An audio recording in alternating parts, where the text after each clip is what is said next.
Hello everyone, welcome to the new world with IITian thinking.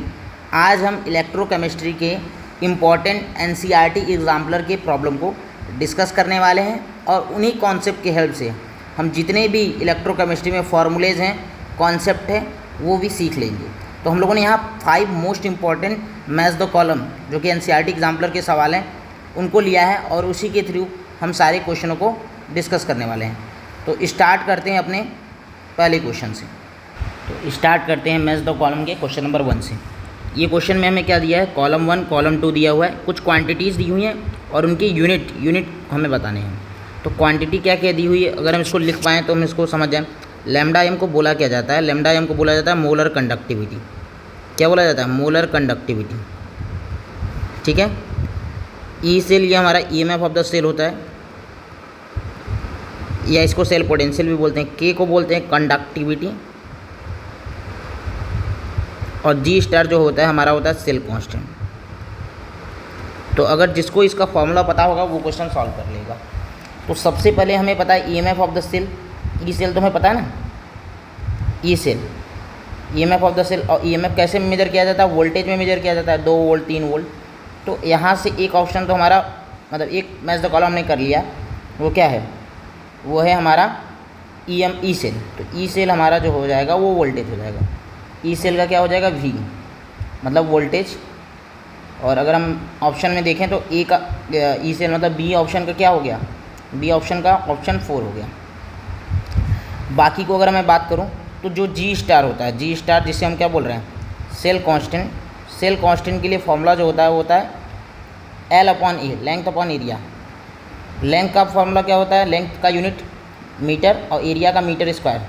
तो metre upon metre square क्या हो जाएगा, metre inverse आ जाएगा। क्या जाएगा, मीटर इन्वर्स। तो यहाँ पर मीटर इन्वर्स कौन सा है, तो डी का ऑप्शन 2 हो जाएगा। डी का ऑप्शन क्या हो जाएगा, 2 हो जाएगा।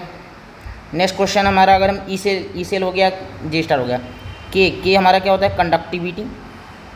के क्या होता है, कंडक्टिविटी। जिसको नहीं पता कंडक्टिविटी क्या होता है, 1 रेजिस्टिविटी। और रेजिस्टिविटी का यूनिट सबको पता होता है ओम मीटर। ओम मीटर होगा, ओम मीटर होगा, ऊपर जाएगा तो क्या हो जाएगा, ओम इनवर्स, मीटर इनवर्स। और ओम इनवर्स को साइमन बोलते हैं, साइमन को एस से दिखाते हैं तो एस मीटर इनवर्स। लेकिन यहाँ एस मीटर इनवर्स नहीं है, लेकिन सेंटीमीटर इनवर्स तो है। मतलब इन्होंने सेंटीमीटर लिया होगा तो एस सेंटीमीटर इनवर्स हो जाएगा। तो कंडक्टिविटी का यूनिट क्या आ जाएगा, एस सेंटीमीटर इनवर्स आ जाएगा। तो ऑप्शन सी का हो जाएगा फर्स्ट ऑप्शन। ठीक है। नेक्स्ट हमारा डी क्वेश्चन क्या कर रहा है, जी स्टार। डी क्या है, जी स्टार। तो जी स्टार क्या होता है, जी स्टार होता है हमारा, जी स्टार तो हो गया था, एक बच गया है कौन सा, लैम्डा एम। तो लैम्डा एम का फॉर्मूला पता होना चाहिए था। लैम्डा एम क्या होता है, लैम्डा एम होता है कंडक्टिविटी इनटू वॉल्यूम, ऐसे होता है। और मोलर वॉल्यूम होता है, मोलर वॉल्यूम। तो निकलता कैसा, कंडक्टिविटी का यूनिट हम लोगों ने यहाँ देख ही लिया था, साइमन सेंटीमीटर इनवर्स, इसको यूज कर ले रहे हैं। वॉल्यूम इन मोलर, मोलर वॉल्यूम, वॉल्यूम हमें पता है कि वॉल्यूम क्या हो सकता है, सेंटीमीटर क्यूब हो जाएगा। यहाँ पर सेंटीमीटर इनवर्स है तो volume length into breadth into height centimetre cube. और पर मोल के हिसाब से होगा तो पर मोल नीचे आ जाएगा। इसको मल्टीप्लाई करेंगे तो क्या आ जाएगा, centimetre inverse multiply by centimetre cube क्या आ जाएगा, सेंटीमीटर स्क्वायर। और मोल ऊपर चला जाएगा तो क्या आ जाएगा, मोल इनवर्स। तो लैम्डा एम की यूनिट क्या आ जाएगी, लैम्डा एम की यूनिट आ जाएगी Simon centimetre square mole inverse. क्या आ जाएगा, Simon centimetre square mole inverse. तो हमारा जो डी का ऑप्शन हो जाएगा, डी तो हो गया है, लैम्डा एम। ए का मतलब ए का बोल सकते हैं क्या, थर्ड हो जाएगा। ए का क्या हो जाएगा, third, siemens centimetre square mole inverse, lambda M, A का थर्ड हो जाएगा। तो इस तरह से हम मैच कर लेंगे। तो B4 मतलब ये, और डी सेकेंड, सी फर्स्ट और ए क्या हो जाएगा, थर्ड। ये हमारा ऑप्शन हो जाएगा। आई होप आपको ये क्लियर हो गया है। तो हमें सारी फार्मूलेज याद होनी चाहिए। तो इसी कॉन्सेप्ट हमारे न्यूमेरिकल अप्रोच आते हैं। तो वहाँ यूनिट कन्वर्जन का काफ़ी बड़ा रोल रहता है। अगर आपको ये फॉर्मूला याद है, यूनिट कन्वर्जन याद है, तो आप न्यूमेरिकल भी कर सकते हैं। तो यूनिट कन्वर्जन फिजिकल केमिस्ट्री का बहुत इंटीग्रल पार्ट है। तो इसको आप ज़रूर माइंड में रखें। नेक्स्ट सवाल दिया है, इसमें क्या करा है, मैच द कॉलम करना है, लेकिन यहाँ पर यूनिट नहीं, यहाँ पर सवाल है इनकी प्रॉपर्टीज से रिलेटेड। ठीक है, इनके प्रॉपर्टीज से रिलेटेड हमारा सवाल है।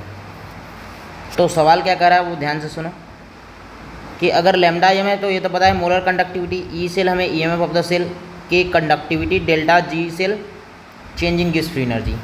तो हमें ये पता होना चाहिए प्रॉपर्टी, देखो इंटेंसिव प्रॉपर्टी, एक्सटेंसिव प्रॉपर्टी। तो इनमें आप जानते ही हो कि जो ई सेल होता है वो सेल की इंटेंसिव प्रॉपर्टी होता है, ये मास कॉन्सेंट्रेशन एक्सटर्नल फैक्टर पे डिपेंड नहीं करता। तो इंटेंसिव प्रॉपर्टी ऐसे प्रॉपर्टी होती है does not depend on mass या external factor, does not depend on mass slash external factor. तो अगर हमें किसी सेल का ईएमएफ निकालना है तो उसका जो ई सेल होगा वो चेंज नहीं होगा अगर हम रिएक्शन को मल्टीप्लाई कर दें, बोलते हैं इंटेंसिव में किसी नंबर से मल्टीप्लाई कर दें या एडिशन सब्ट्रैक्शन कर दें, तो हम डायरेक्टली नहीं कर सकते इसमें। ठीक है, क्योंकि इंटेंसिव प्रॉपर्टी वो चेंज नहीं होने वाली है। तो इसमें जो ई सेल होता है वो सबसे अच्छा बिहेवियर शो करता है। ई सेल जो होता है वो इंटेंसिव प्रॉपर्टी को शो किया करता है। तो ई सेल जो होता है वो इंटेंसिव प्रॉपर्टी होता है। ठीक, बी ऑप्शन हो गया। अब डेल्टा जी सेल जो होता है, डेल्टा जी सेल ये डिपेंड करता है हमारा जो change in gives free energy extensive property होता है, इसको हम एडिशन सब्ट्रैक्शन और मल्टीप्लिकेशन ये सब कर सकते हैं। तो डेल्टा जी ये होता है एक्सटेंसिव प्रॉपर्टी होता है। तो डेल्टा जी यहाँ लिख सकते हैं, डेल्टा जी हमारा क्या होता है, एक्सटेंसिव प्रॉपर्टी। और एक्सटेंसिव प्रॉपर्टी का मीनिंग क्या होता है, एक्सटेंसिव प्रॉपर्टी से हम ये जानते हैं कि ये depend on external factor mass, depend on mass, mass dependent quantity भी इसको बोलते हैं। अब दो हमारा सॉल्व हो गया, कंडक्टिविटी क्या हो, डेल्टा जी क्या हो जाएगा, एक्सटेंसिव प्रॉपर्टी हो जाएगा। अब मोलर कंडक्टिविटी बचा और कंडक्टिविटी। ठीक है, तो जो कंडक्टिविटी होता है वो depend on number of ion per unit volume. Conductivity क्या डिपेंड करता है, कंडक्टिविटी किसकी बात है, अगर इलेक्ट्रोलाइटिक कंडक्टर के लिए अगर मैं बात कर रहा हूँ, ठीक है, सोल्यूशन में इलेक्ट्रोलाइटिक कंडक्टर की बात कर रहा हूँ, तो इसकी जो कंडक्टिविटी होती, अगर हम इलेक्ट्रोड यहाँ लगा देते हैं और यहाँ पर मेटल इस तरह से पॉजिटिव निगेटिव टर्मिनल, तो यहाँ पर जो कंडक्टिविटी होगा वो डिपेंड करेगा कि तुम्हारा कॉन्सेंट्रेशन कितना है। कॉन्सेंट्रेशन कितना है मतलब number of ion per unit volume पे डिपेंड करता है। तो जिसका number of ion per unit volume ज़्यादा होगा उसका कंडक्टिविटी ज़्यादा होगा। तो conductivity depend on number of ion per unit volume is the answer. Last बच गया है लैम्डा एम। मोलर कंडक्टिविटी बोलते हैं इंक्रीजेज विद डाइल्यूशन, क्योंकि अगर मोलर कंडक्टिविटी लैम्डा एम के बारे में बोलें तो molar conductivity is the conductive due to number of ion furnished by 1 mole of electrolyte. तो मोलर कंडक्टिविटी क्या होता है, molar conductivity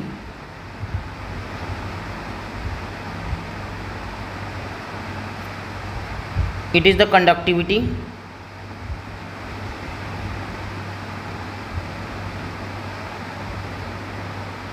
due to number of ion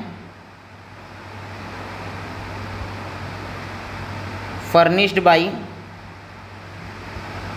1 mole of electrolyte. मतलब 1 मोल ऑफ इलेक्ट्रोलाइट का कितना नंबर ऑफ आयन फर्निश्ड हो रहा है, 1 मोल ऑफ आयंस।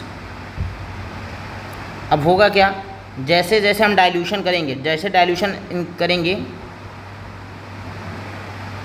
डाइल्यूशन करने पर क्या होगा, नंबर ऑफ आयन डिक्रीज करने लगेगा। डाइल्यूट करते जाएंगे, वाटर ऐड करते जाएंगे, नंबर ऑफ आयंस डिक्रीज करेगा।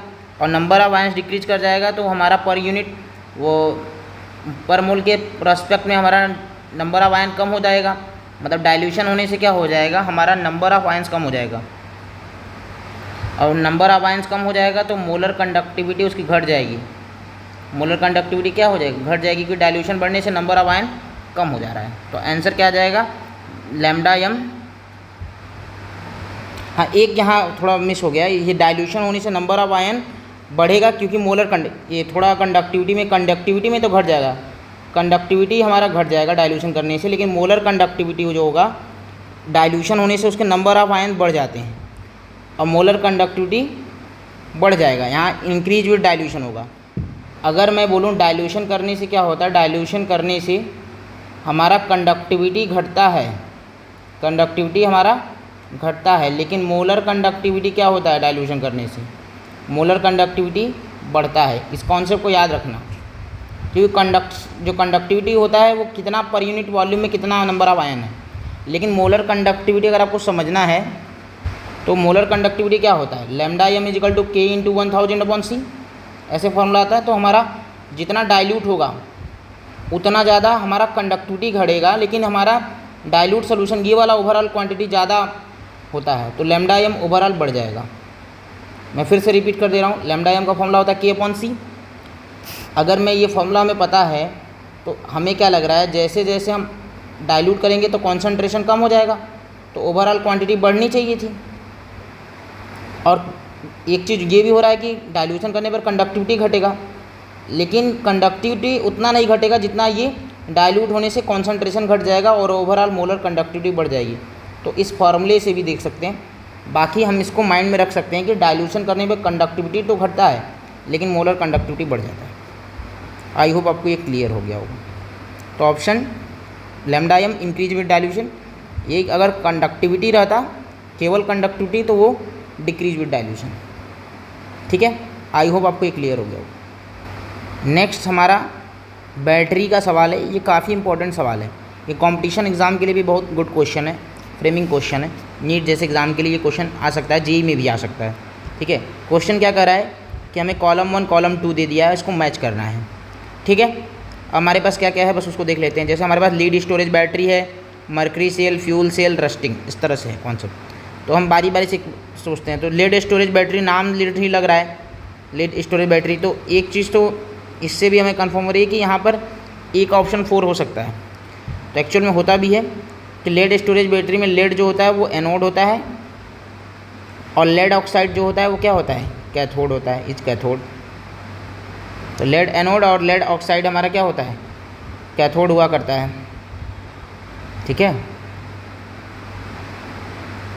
नेक्स्ट हमारा है मर्क्यूरी शेल। मर्क्यूरी शेल क्या होता है, मर्क्यूरी शेल,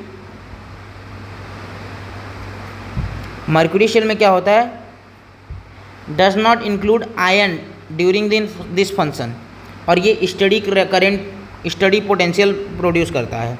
तो मर्क्यूरी शेल की प्रॉपर्टी का क्या होता है, इट डज नॉट, ये हियरिंग एड में यूज होता है, हियरिंग एड में यूज होता है। It does not include ions during their function, hence it produced study current. Study current अगर प्रोड्यूस कर रहा है तो स्टडी पोटेंशियल भी होगा।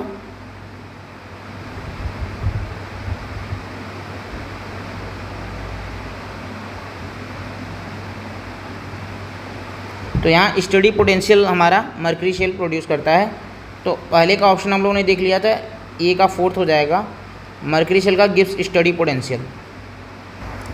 रिसेंट में अब फ्यूल सेल का कॉन्सेप्ट अगर देखा जाए तो फ्यूल सेल अगर मैं बात करूं तो फ्यूल सेल की इफ़िशियंसी काफ़ी अच्छी होती है। बोलते हैं फ्यूल सेल की मैक्सिमम इफ़िशियंसी होती है और ये they produce energy due to the combustion reaction of fuel.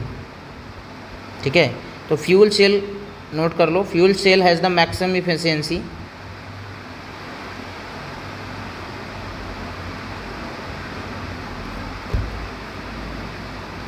और ये इट विल प्रोड्यूस एनर्जी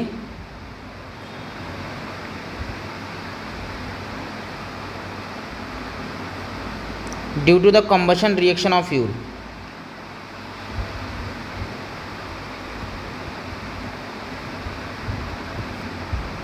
ठीक है, नेक्स्ट हमारा रेस्टिंग है। तो रेस्टिंग को हमें पता है, रेस्टिंग ये फ्यूल सेल का क्या हो जाएगा, मैक्सिमम इफिशियंसी। और रस्टिंग हमारा होता है प्रिवेंटेड बाय गैल्वेनाइजेशन। रस्टिंग क्या करता है, गैल्वेनाइजेशन बोलते हैं ना, जिंक की कोटिंग कर देते हैं ताकि हमारा रस्टिंग कम हो जाए, तो प्रिवेंटेड बाय गैल्वेनाइजेशन। ठीक है, तो कोरोजन को प्रिवेंट करने के लिए हम उसकी क्या कर देते हैं, गैल्वेनाइजेशन कर देते हैं। आई होप आपको ये क्लियर हो गया होगा। नेक्स्ट हमारा मैच द कॉलम का सवाल है और इसमें फार्मूला बेस्ड सवाल है, मतलब हमें क्वांटिटी दी है और उसका फार्मूला पूछ रहा है। तो अगर मैं बात करूं बारी बारी से क्वांटिटी की, तो हमें तो पहले अगर मैं यहाँ Q दिख रहा है, Q क्या होता है पहले लिख देते हैं, चार्ज। अल्फ़ा क्या होता है, डिग्री ऑफ डिसोसिएशन भी बोलते हैं, डिग्री ऑफ आयनाइजेशन भी बोलते हैं।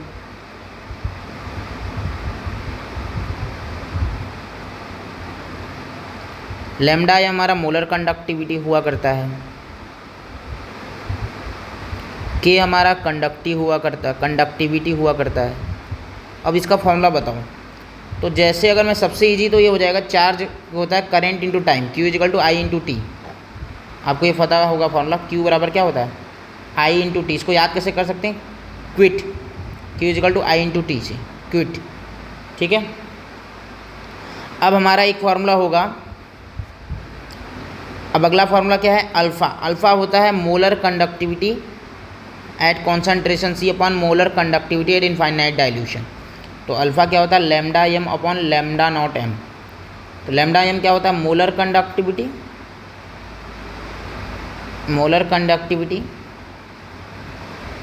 एट कॉन्सेंट्रेशन C, और lambda naught m molar conductivity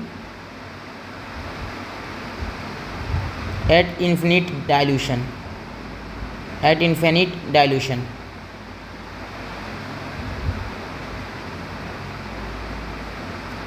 ठीक है, ये हो गया हमारा molar conductivity eight concentration C अपन मोलर कंडक्टिविटी इन इनफाइनाइट डाइल्यूशन, ये हो गया। अब बचा क्या, एक बचा लैम्डा m। तो लैम्डा m जो होता है, एक और फॉर्मूला होता है K इंटू 1000 अपॉन C या K अपॉन C। तो ये फॉर्मूला है, B का थर्ड हो जाएगा। और कंडक्टिविटी क्या होता है, conductance multiply by cell constant होता है, G इंटू जी स्टार। एक फॉर्मूला ये होता है, conductivity is equal to conductance multiply by cell constant. तो कंडक्टिविटी को कैसे दिखाते हैं, कंडक्टेंस G होता है और ये G स्टार होता है। और अगर मैं बात करूँ यहाँ पर G क्या होता है, कंडक्टेंस, इसको 1 अपॉन रेजिस्टेंस, और G स्टार, तो यहाँ से K क्या आ जाएगा, G स्टार अपन R। तो ऑप्शन क्या हो जाएगा हमारा, फोर्थ ऑप्शन हो जाया करेगा, conductivity is equal to G star upon R। तो हमें फॉर्मूला याद रहेगा तो हम सारे को मैच कर सकते हैं। तो ये फॉर्मूले पे सवाल आते हैं, जिसमें यूनिट इंपॉर्टेंट है, और जैसे बैटरी का सवाल है तो बैटरी के हमें सारे कॉन्सेप्ट पता होने चाहिए, तभी हम इन सवालों को कर सकते हैं। नेक्स्ट हमारा सेल का फिर से सवाल आ गया है। तो अगर मैं बात करूं, बारी बारी से सेल की बात करूं, तो पहला जो हमारा क्वेश्चन है लेक्लांचे सेल, ड्राई सेल के भी लिए इसको बोला जाता है, ठीक है। तो क्या होगा लेक्लांचे सेल के बारे में, तो लेक्लांचे सेल में जो एनोड पे रिएक्शन होता है वो क्या होता है, जिंक प्लस 2 में कन्वर्ट होता है। जिंक कहाँ कन्वर्ट होता है, जिंक प्लस 2 में होगा, तो ए का फोर्थ। बी ऑप्शन जो हमारा है निकेल कैडमियम सेल, इसको रिचार्जेबल सेल भी बोलते हैं, इसको क्या बोलते हैं, रिचार्जेबल सेल। एनसीईआरटी में लिखा हुआ है, काफ़ी इंपॉर्टेंट है। फ्यूल सेल के लिए आप लोगों ने रिएक्शन देखा ही होगा कि हमारा जो रिएक्शन होता है वो क्या होता है, H2O2 टू फॉर्म 2H2O, ये हमारा fuel cell reaction, hydrogen oxygen water में कन्वर्जन। और मरकरी सेल, हम लोग मरकरी सेल को कहाँ यूज करते हैं, हीयरिंग एड में। Hearing does not involve any ion in the solution, अभी हम लोगों ने डिस्कस किया, और and it is use in hearing aids, ठीक है। तो ये हमारा आंसर हो जाएगा। आई होप आपको ये क्लियर हो गया होगा। तो ये सब सारे सवाल हमारे लिए इम्पोर्टेंट सवाल है, और हमारी ये अपकमिंग नीट एग्ज़ाम में और जेईई मेन में एग्ज़ाम में आ सकते हैं। क्वेश्चन आपको इजी लग सकता है, लेकिन इस तरह के मल्टी कॉन्सेप्ट के सवाल जिसमें मैच द कॉलम के सवाल काफ़ी इंपॉर्टेंट हो जाया करेंगे, ठीक है। आई होप आपको ये क्लियर हो गया होगा। Thank you.